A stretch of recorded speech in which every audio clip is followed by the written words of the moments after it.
Bienvenidos a la plataforma educativa del Ministerio Internacional Jesús Soberano Señor, en su programa Palabra de Iluminación, ministerio y programa que preside el doctor y maestro del texto sagrado José Briceño. Prepárate y ponte cómodo para recibir una nueva iluminación de lo que está escrito en Revelación y que fue inspirado mediante la persona del Espíritu Santo. Sin más preámbulos, recibamos al doctor y maestro del texto sagrado José Briceño en su programa Palabra de Iluminación.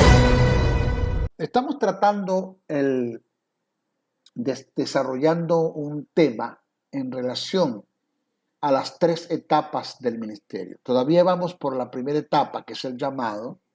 Hemos hablado muchas cositas acerca del llamado de suma importancia y lo que estamos todavía desarrollando surge de una pregunta que hicieran. Maestro, ¿se puede ser desechado por Dios después de haber sido llamado para el ministerio? Pues mi respuesta fue sí. Eso es positivo. Hablamos factores que son determinantes y que Dios tomaría en cuenta para un posible desecho o rechazo de una persona en el ejercicio del ministerio. Oído, no para quitarle el ministerio, porque el don ministerial está, pero sí pierdes el derecho de ejercer el ministerio.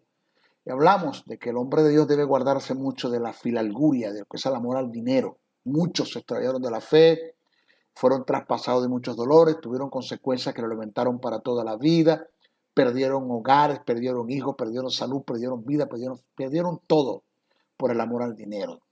Se fueron a la traición, al sicariato, unos se fueron al suicidio, a la mentira, a la manipulación, a la intimidación, al control y para usted de contar. Perdieron la visión, perdieron la pasión por el ministerio y el dinero se convirtió en un ídolo en su corazón y ocupó el lugar de Dios y del ministerio. Hablamos también acerca de lo que es la fama, la sed de prestigio, eso de ser reconocido, aplaudido, tú sabes, codeas para mantenerte en el estrellato. ¿Qué no haces? Y eso es peligrosísimo, la sed de prestigio. Igual corrompe como el amor al dinero. Hablamos acerca de lo que es el poder y estamos tratando acerca de lo que es la fornicación. Tratamos los tipos de fornicación, lo que es fornicación porneia del griego, que es un acto sexual ilícito delante de Dios aún dentro del matrimonio. Hablamos de los tipos de fornicación, hablamos de lo que es la pornografía, hablamos de lo que es el adulterio en el matrimonio. Todo esto los hablamos. Y en conclusión, vamos a expresar de que nosotros como en conclusión al tópico, el tener dominio sobre todas estas cosas es producto de tener un carácter formado en línea con los principios del reino de Dios. Un hombre con el carácter ajustado a las demandas de Dios siempre tendrá sentido de conveniencia, tomando decisiones sabias, evitando que la vida se le desmorone. Él sabe que eso es lo que le conviene y por tal sentido vive una vida sobre las tentaciones y las ofertas de la vida. Pablo fue claro en el asunto. Pablo tuvo siempre un sentido de conveniencia y esto lo llevó a ser un triunfador en la vida. Él dijo, todas las cosas me son lícitas, mas no todas convienen. Todas las cosas me son lícitas, mas yo no me dejaré dominar de ninguna de ellas. Y en uno de estos párrafos, o en uno de estos pasajes que estoy dando, Pablo viene hablando de la fornicación. En primera carta a Corintios, el capítulo 10, verso 23, también Pablo dejó asentado, todo me es lícito, pero no todo conviene, todo me es lícito, pero no todo edifica. Yo voy a dejarme llevar, o voy a optar, o voy a hacer una elección por lo que edifica. Pablo también en Romanos presenta el sentido de conveniencia en contraste a lo que no conviene. Eso está escrito en Romanos 1, 28, 32. La gran experiencia, lo aprendí del rey David, tuvo sentido de conveniencia.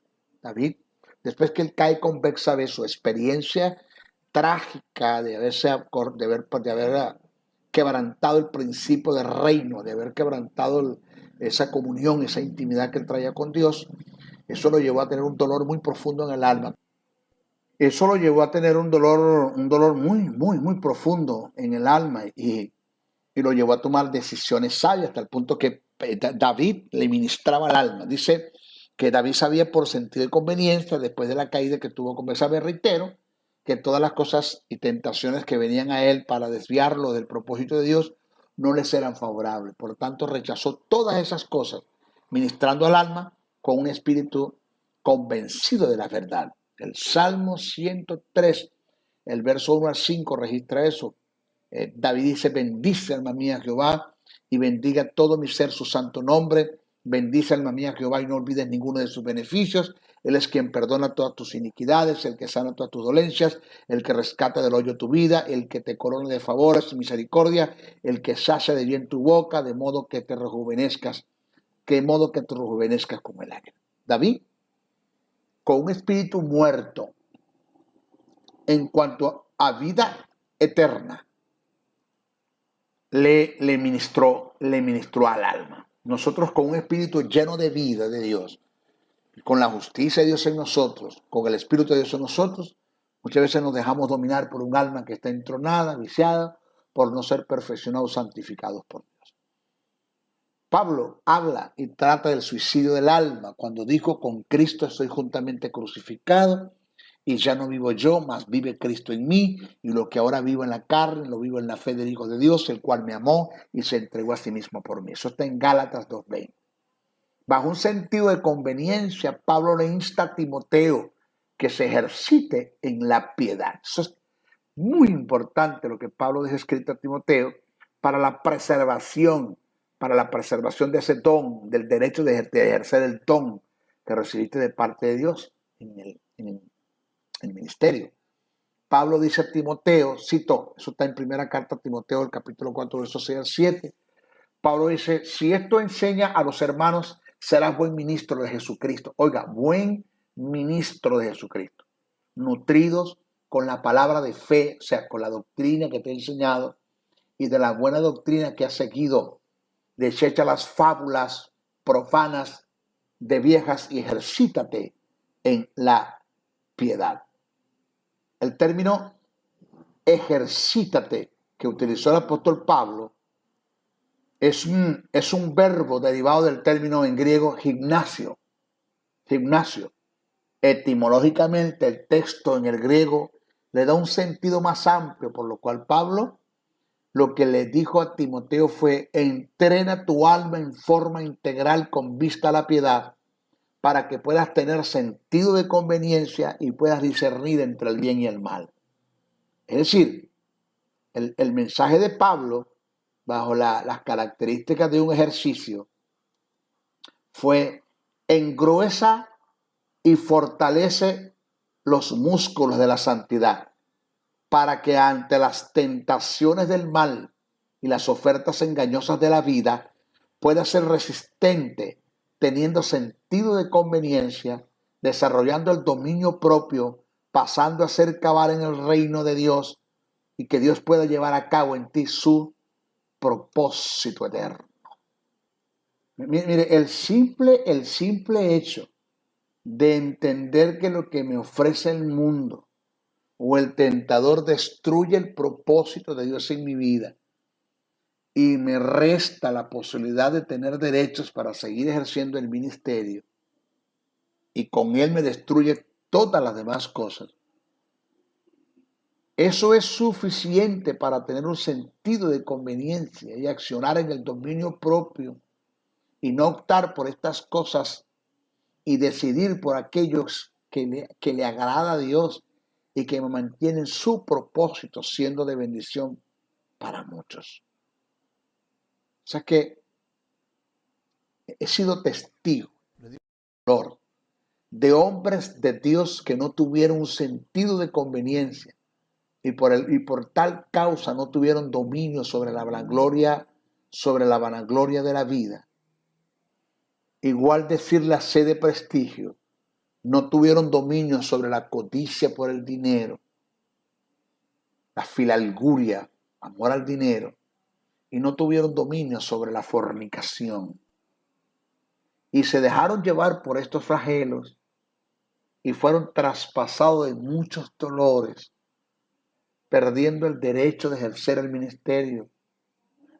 Perdieron sus hogares, la salud, el ministerio, sus hijos, la moral, la ética, Perdieron todo.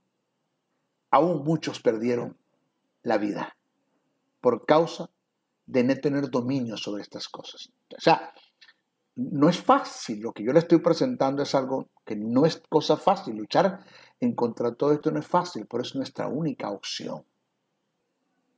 Mire, dele dinero y fama al que no tuvo, y lo conocerás mejor. Sabrás quién es. Dale poder al que no tiene, y repito, lo conocerás mejor, sabrás quién es. Cuando alguien recibe de Dios poder, dinero, fama, prestigio, y se mantiene en los principios del reino, siempre será aprobado por Dios para seguir recibiendo de él los recursos y los valores del reino. Pero cuando alguien cambia su manera de ser por causa de tener estos bienes, no es que cambió, sino que está manifestando lo que siempre ha sido y lo que siempre ha tenido en el corazón. Tal persona, ese tipo de persona no es confiable para Dios en los asuntos del reino. Mire, una de las virtudes que nos lleva a tener sentido de conveniencia, tener sentido de traslado y nos conduce a caminar en dominio propio, es el estar persuadido en lo absoluto de las verdades de Dios concernientes a su reino. El término persuasión del griego es peismone, término relacionado con peito, que significa en la voz activa prevalecer sobre o ganarse a. Persuadir es inducir un cambio de manera de pensar mediante la percepción interna, afectando en lo positivo a la razón, llevándola a una consideración moral. En la voz pasiva, persuadir indica creer, dar créditos, obedecer, estar seguro, confiado, plenamente sugestionado. Mire, el estar persuadido no es un convencimiento en el alma. Es una aceptación absoluta, despótica, absorbente, donde la persona queda plenamente identificada con la realidad, quedando sellado por la verdad que no hay lugar para dar un paso atrás. Este fue el caso de Timoteo, una virtud que pudo ver Pablo en él cuando le escribió. Pero persiste tú en lo que has aprendido y te persuadiste. Ahí está el término. Te convenciste de la verdad absoluta y nadie te hace retroceder, ni negar, ni atentar en contra de esta verdad absoluta. Timoteo, sabiendo de quien has aprendido y que desde la niñez has sabido las sagradas escrituras.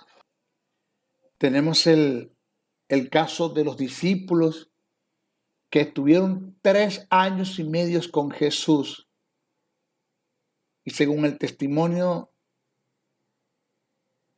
que dan las escrituras, ellos tenían un mero convencimiento en el alma de las cosas que oyeron y vieron en Jesús, pero no estaban persuadidos en el espíritu del asunto.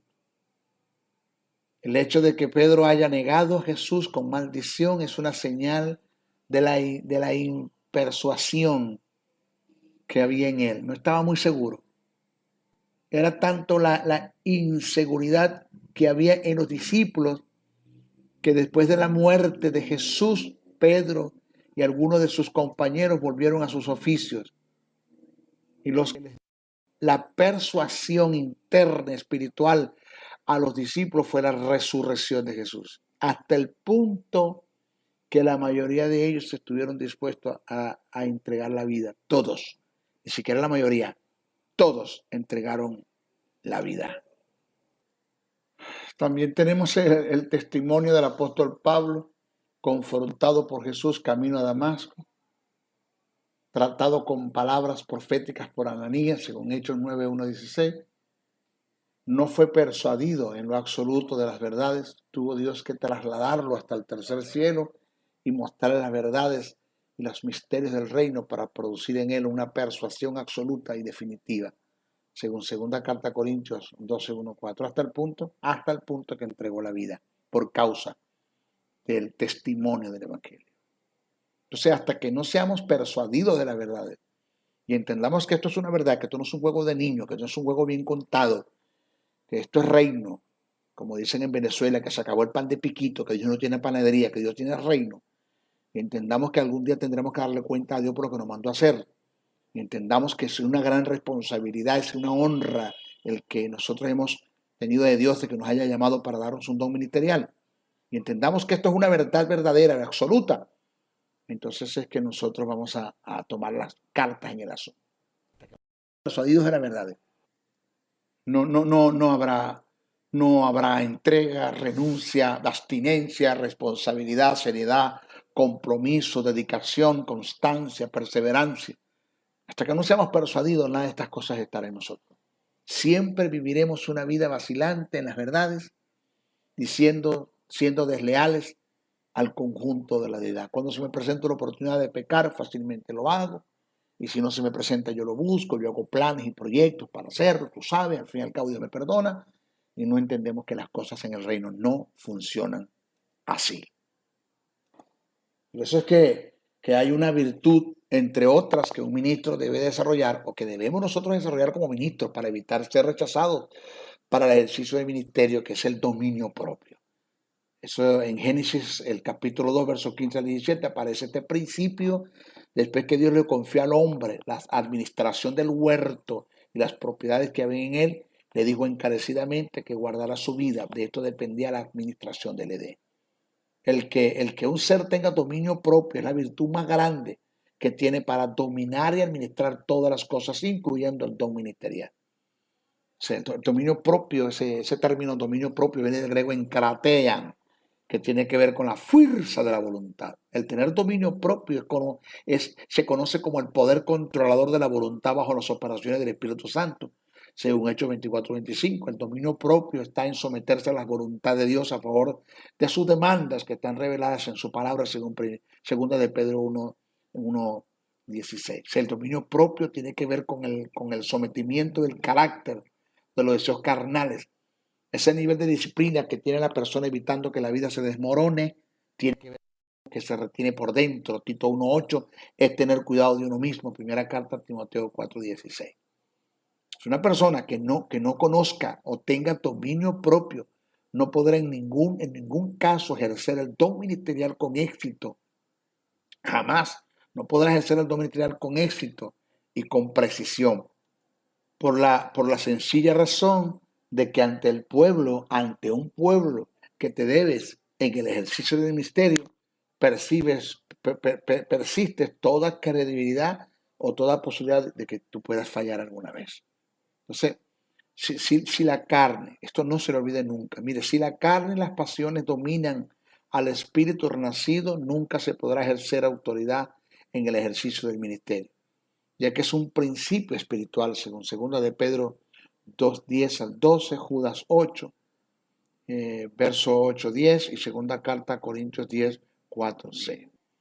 Mire, en una vida de pecado nunca calificamos ante Dios para ser su mayordomos en el ejercicio del ministerio. Él sabe que le daríamos mal uso a los recursos que ponga en nuestras manos, incluyendo el ministerio. O sea, lo más grave lo más grande, nunca se lo olvide este principio, lo más grande de la mayordomía en el ministerio no está en que el mayordomo pueda confiar en su señor, sino en que el señor pueda confiar en el mayordomo. O sea, hay áreas en nuestras vidas en las que todavía estamos atados por causa de pecados internos y ocultos, que solo nosotros somos testigos de ellos, áreas que tenemos que liberar, renunciar a todo tipo de maldad. No nos engañemos. O sea, Dios no puede ser burlado. Todo lo que el hombre siembra, eso recibirá. Si siembras café, cosechas café. Si siembras cacao, cosechas cacao. Si andas mal internamente, todo lo que hagas te saldrá mal. Nunca tendrás el apoyo de Dios. Aunado a esto, debes entender que el pecado es como la fuerza de gravedad, que si te descuidas, te desploma súbitamente sin advertencia. Al caso mire, que se da el caso que puedes estar 2 meses escalando una montaña. Si te resbalas, no vas a tardar 2 meses para caer. Caes de una vez. El pecado es algo muy parecido. Degrada la vida de los hombres, cercena y hurta la posibilidad de prosperar, de surgir, de avanzar en la vida. Puedes estar 20 años de ministerio y en un día perderlo todo. Entonces, por todo esto debemos ser administradores de nuestro propio ser para administrar los recursos de Dios, incluyendo el don ministerial. Fíjense que en la carta que se les escribe a los hebreos en relación a una carrera, dice que nos despojémonos de todo peso y del pecado que nos asedia.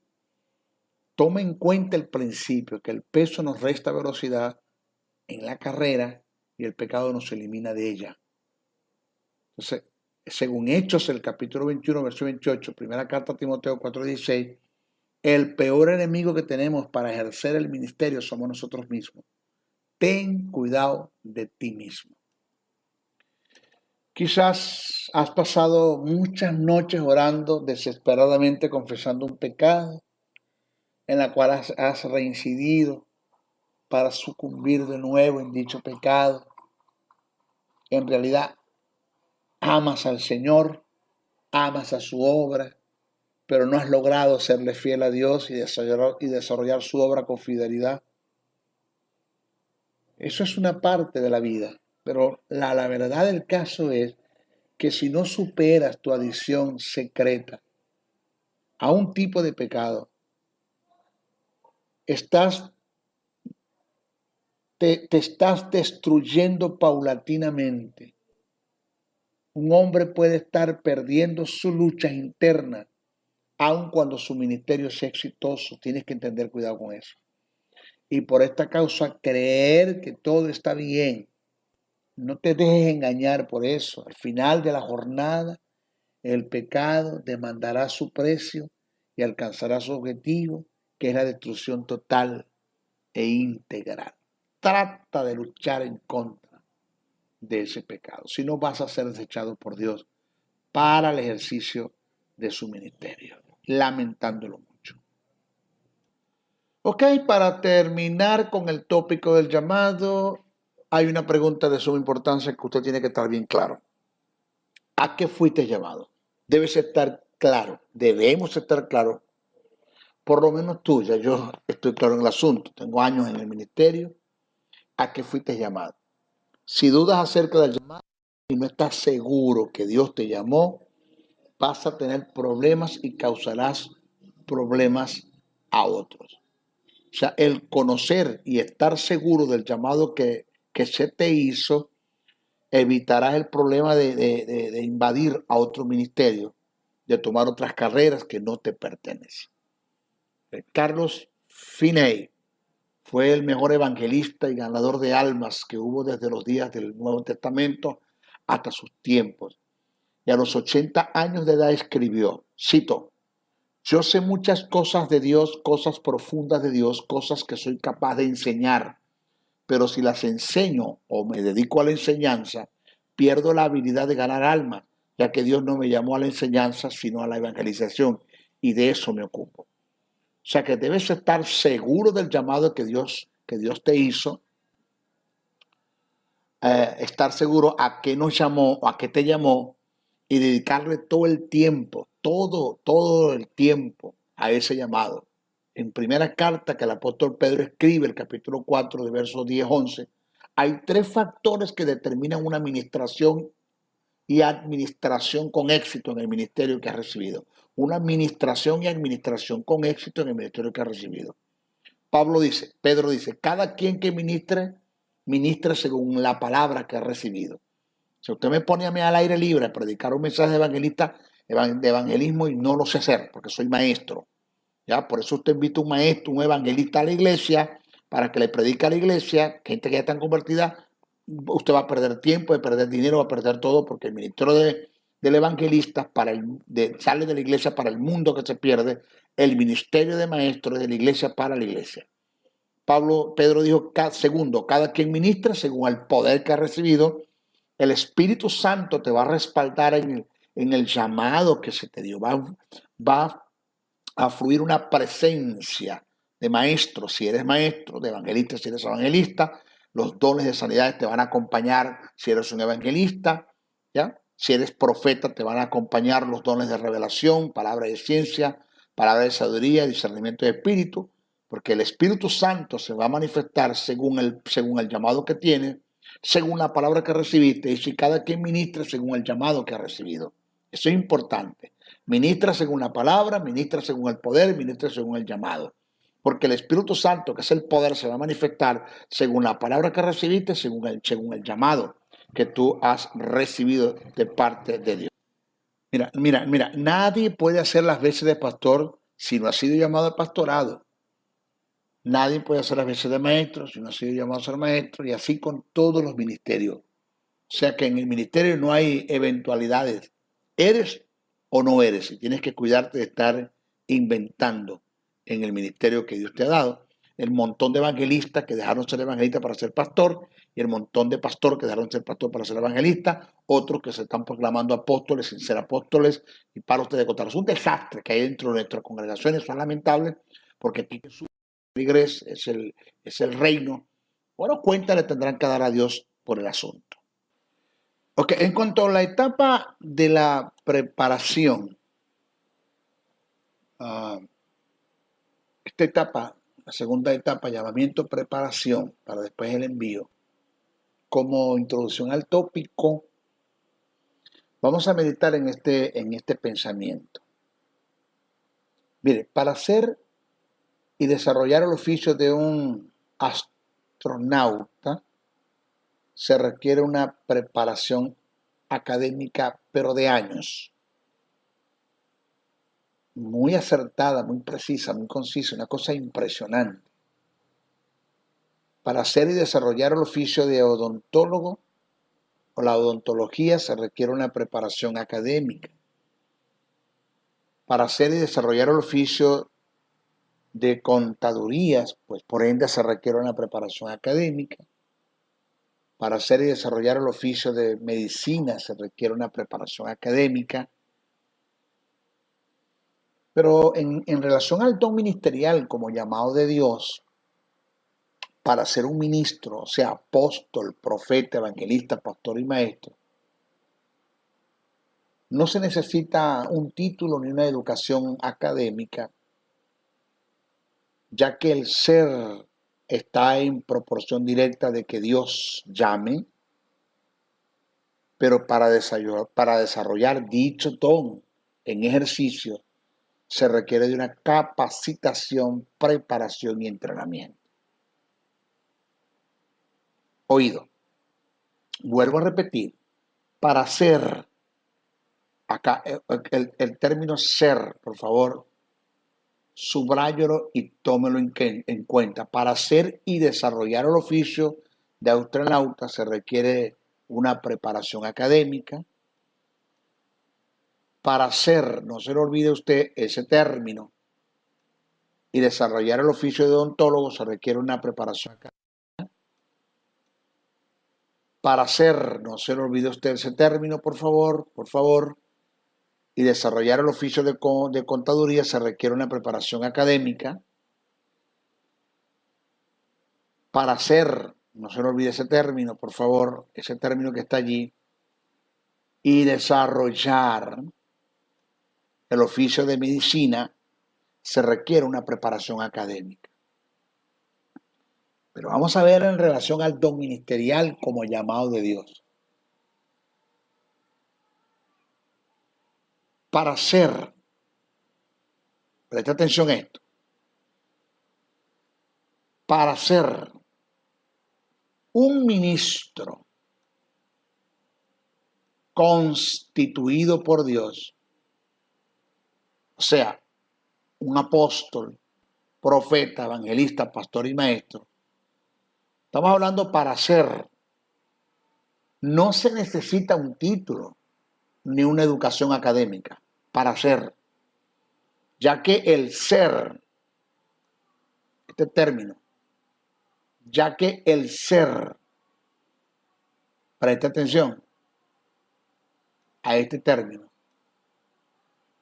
está en proporción directa de quien Dios llame. Estamos hablando del para ser, pero para desarrollar dicho don en ejercicio se requiere de una capacitación, preparación y un entrenamiento.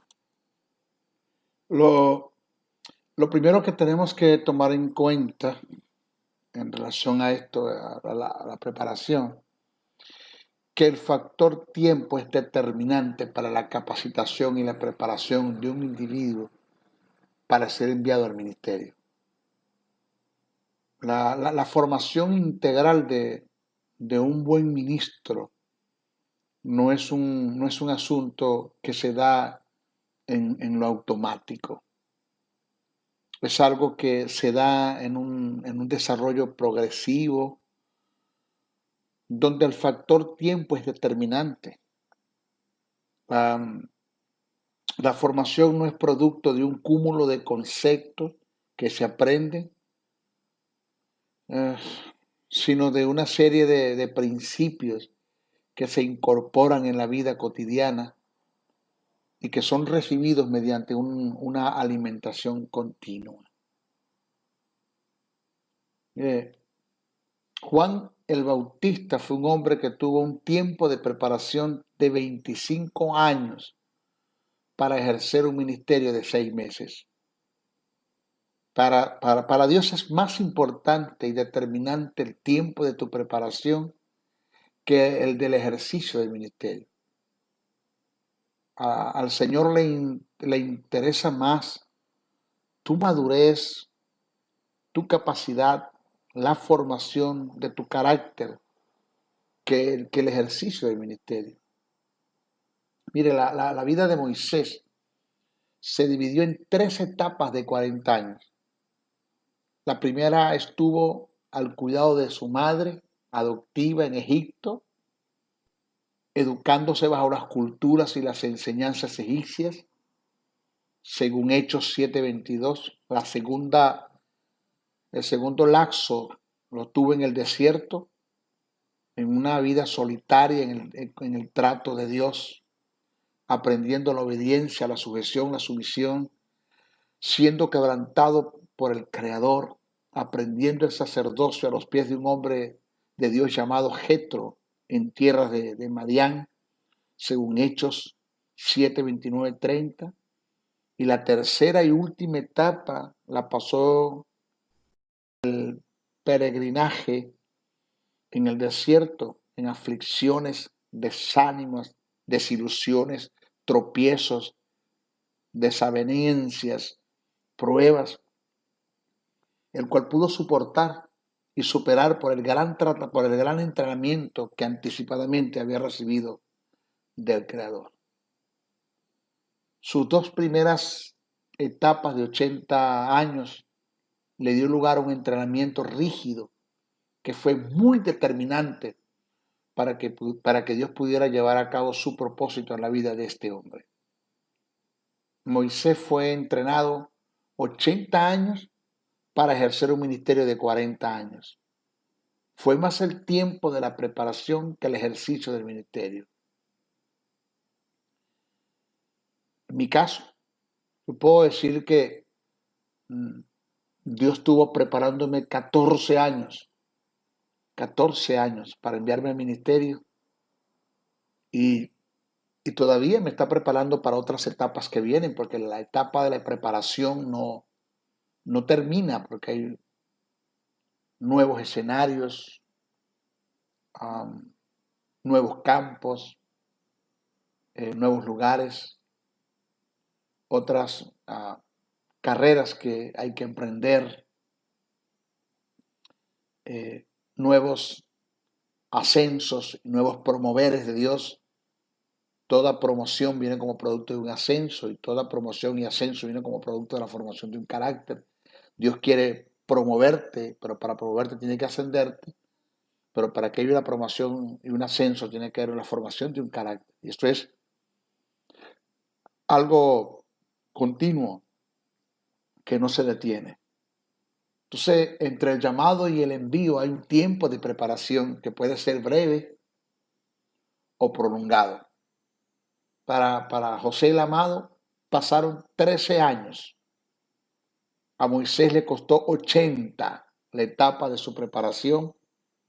Para David se dieron 18 años. Entre ellos 13 huyendo de Saúl en las cuevas de Adulán. Eliseo, 10, se llevaron 10 años preparando a Eliseo. Para Juan el Bautista, 25 años. Para el apóstol Pablo pasaron 17 años desde que recibió su llamado hasta que fue separado y enviado para el ministerio del apostolado que desarrolló en Antioquía, según Gálatas 1, 15, 21. Y como lo dije, reitero, en mi caso pasaron 14 años de preparación desde el llamado al envío. Entonces, en la primera carta que el apóstol Pablo escribe a Timoteo, dice que es necesario, la palabra necesario es un requisito sine qua non, que usted no puede pasar por alto, que el obispo no sea un neófito. La palabra ahí en griego es neosfotos, que vulgarmente significa un estúpido. Ese es el término que utilizó Pablo, un estúpido. Pero como sonaba tan fuerte, tan tosco, lo quitaron.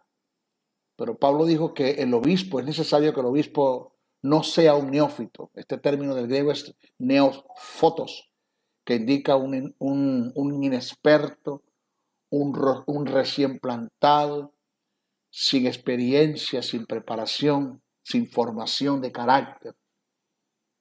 Entonces, la preparación es la segunda etapa del ministerio. Tiene que ver con la disciplina que viene de parte de Dios a los hombres que han sido llamados para luego de ser disciplinados, enviarlos al ministerio. Esta disciplina consiste en hacernos madurar o en hacer madurar al individuo, perfeccionar en algunas áreas de la vida y el trato de Dios con el alma, totalmente. Acuérdense que el hombre es un espíritu, tiene un alma y vive en un cuerpo.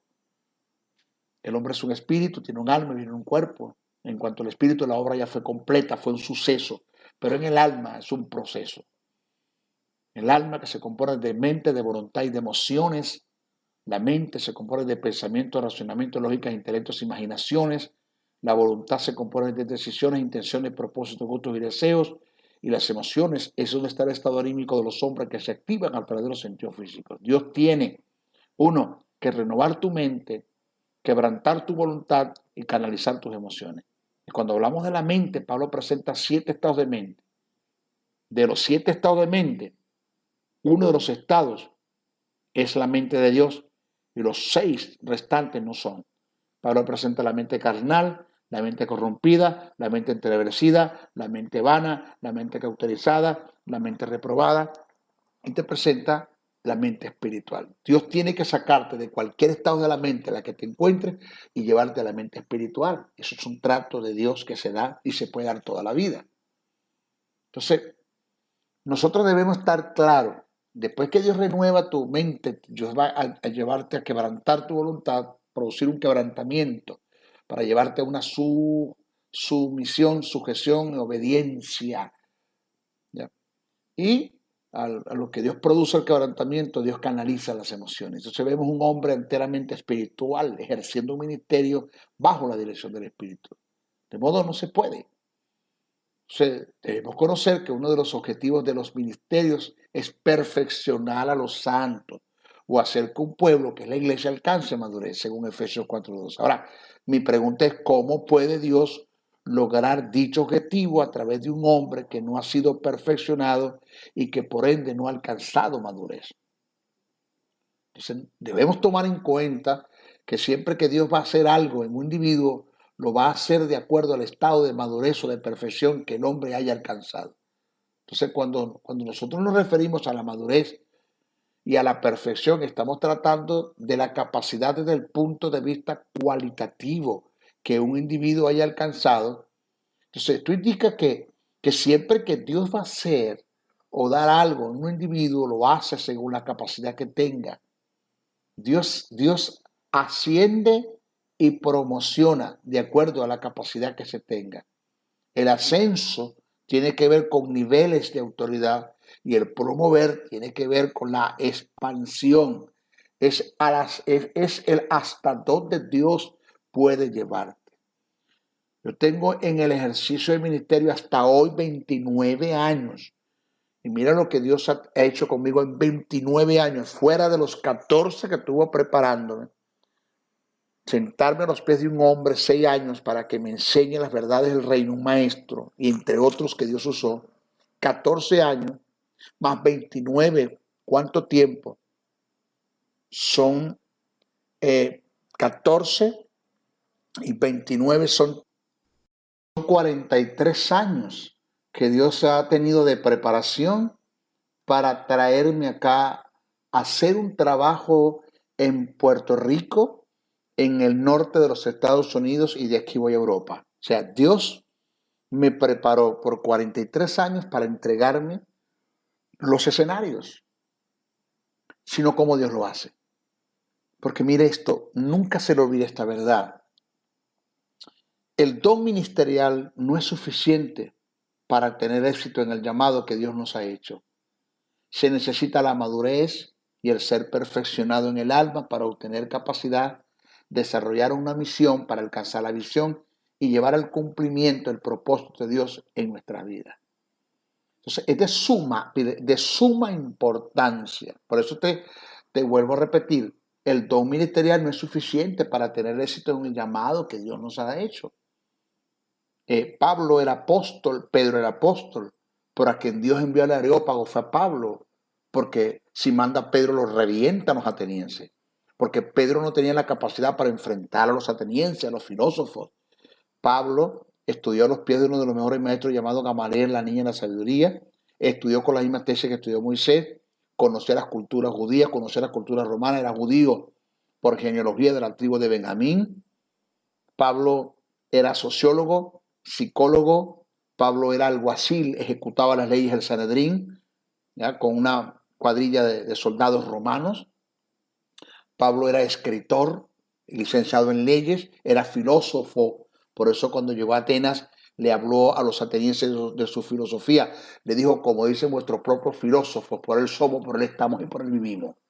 Ese era el apóstol Pablo. Si manda a Pedro, con todo y que era apóstol, lo revientan los atenienses, porque Dios te va a ascender y a promover de acuerdo a las capacidades que tú tengas para hacer y para recibir. Mira, es de suma importancia en el sistema del reino de Dios el ser perfeccionados para mantenerse en el propósito de Dios y ser promovido en él.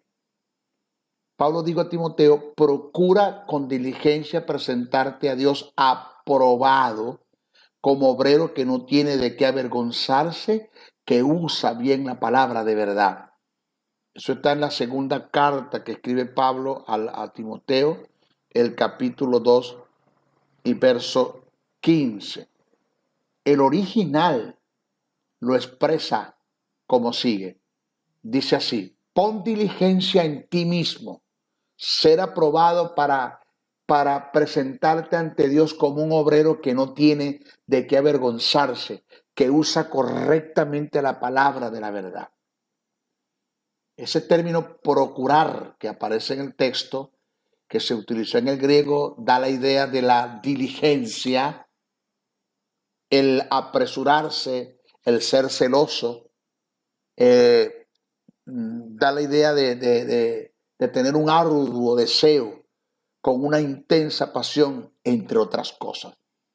Pero el término presentarse del griego es parastesai, que tiene que ver con el estar atento, con el estar ante un escenario como un modelo a seguir, con una figura ilustrativa, como ejemplo cabal, como una figura digna de ser imitado.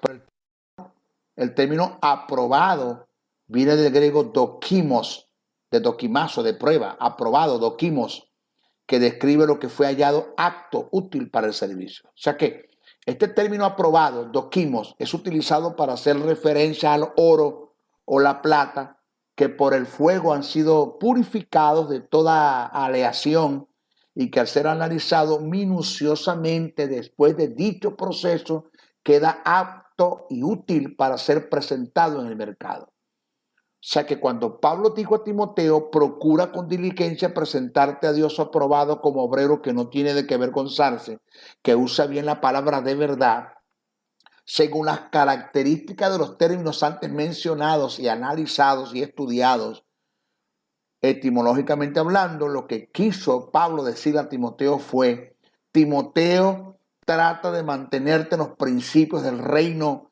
en el carácter de Dios, en sus demandas, en sujeción, en sumisión, en obediencia, haciendo una vivencia, lo que has aprendido de su palabra, para cuando seas analizado por Dios, estés apto para ser promovidos en el reino. ¡Wow!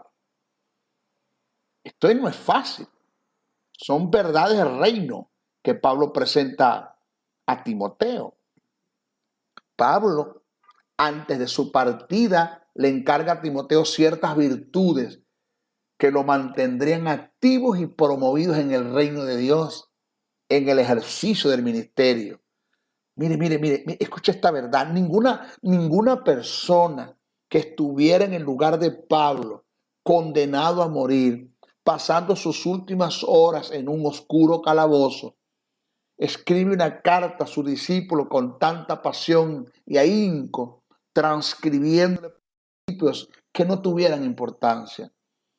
El apóstol sabía que estos principios mantendrían en pie y en ejercicio a su más amado discípulo, a su hijo amado, para que llevase a cabo la obra que él le encomendó. Pablo sabía que era el tiempo de entregar la antorcha, porque el ministerio es como un gran maratón, donde algún día tendremos que entregar la antorcha, pero tenemos que dejar un legado.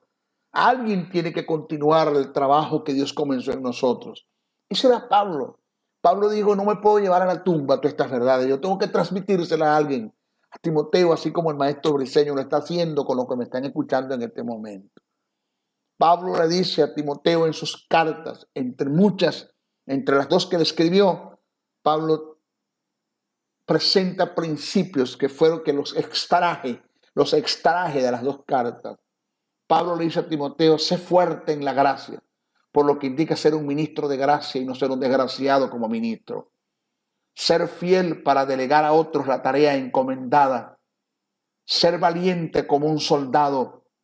Ser disciplinados como un atleta. Ser esforzados como un agricultor. Ser diligentes como un obrero. Ser humildes y amables como siervos. Ser diligente en el estudio de la palabra. Ser un buen maestro a tiempo y fuera de tiempo, y ser motivo de inspiración en lo que haces y en lo que enseñas.